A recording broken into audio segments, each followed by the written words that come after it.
Abasumba abalokole abegattira mu kibiina ekibagatta ekya National Fellowship of Born Again Pentecostal Churches of Uganda mu Kampala basabye gavumenti nti okutandika n'omwaka ogujja ogwa 2024 yejjereza abantu bonna abavundira makomera batalina misango nga n'abo abaluddeyo basabye basimbibwe mu mbuga z'amateeka zibalamule kubanga Yesu Kristo yajja kusonyiwa. Katwano nga tuyingira mu mwaka omupya twandikubye omulanga eri eggwanga teri abantu abavundira mu makomera naye ngate tewaliwo nsonga za namaddala ezibalumiriza mu kulwa mu makomera. Tukuba omulanga abantu abo bandibadde bejjerezebwa era okubuzibwawo kw'abantu kukonda eminga era tukuvumirira. Bano abakulembeddwamu omulabirizi waabwe mu Kampala Patrick Musoke n'omwogezi waabwe Yunus Mutembe basinzidde ku ofiisi zaabwe ezisangibwa e Makerere ng'abadde bawa obubaka bwabwe obuggalawo omwaka ogwa 2023. Tukole ebitwongerayo tuleme okulwanagana okuttingana n'okutta bannaffe olw'ebyo interest z'omuntu omu. Bano boogedde ku kibbattaka ekiyolekedde ennyo omwaka guno ne bawanjagira gavumenti okubaako ne kyekola okuziyiza emiranga egiwulirwa buli wamu ne basaba ne bannayuganda okufaayo ennyo okufuna ebiwandiiko ku ttaka ebituufu.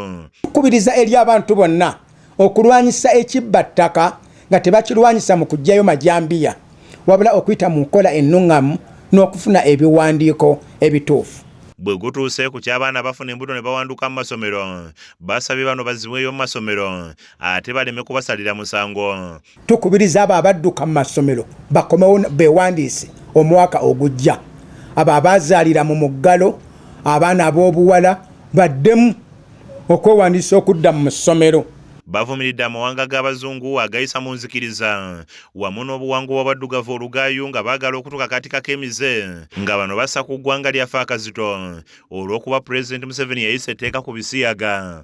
Basabye abakulembeze obutatendewalirwa kubanga byonna ebisibwawo bijja kuggyibwawo naye balemere ku mazima nti teri kukkiriza bisiyaga. Njagala kukubiriza omunnayuganda akiwulira nti newankubadde batutaddeko restrictions tusanyukire mu ekyo kye twakola ng'abannayuganda ekyokuweera ebisiyaga era singa kisoboka n'okwongera okubiwera etteeka balyongera okukaluba. Bands bajja ziteekako bajja kumala bazituggyeko si gwe gusoose okuteekako bands 86 bazissaako n'emyaka emirala baze bazissaako ne bamala ne baziggyako. Eri amawanga ag'enjawulo agateekawo obukwakkulizo obwo ku ggwanga lya Uganda okubujjawo era n'okussa ekitiibwa mu nzikiriza enneeyisa embeera ey'abannayuganda n'ekyabantu Uganda kye bakkiririzaamu. Bano bamaliriza basambajja ebiboogerwako oludda olwabula gavumenti nga bwe bazira okusaba kwe bateekateekawo okusabira eddembe ly'obuntu eririnyirirwa nga bagamba nti si kituufu kubanga bo tebafuna babaka bonna bwe bayita mu kusaba kuno. Eyo gy'ogamba ffe nga Kampala Region National Fellowship tetwagifunye era tetwagirabye nga twayitibwa tugende tubasabire oba oliawo twandigenze. Kizza Peter yakusakidde eggulire lino ku Lwakes TV Agalero.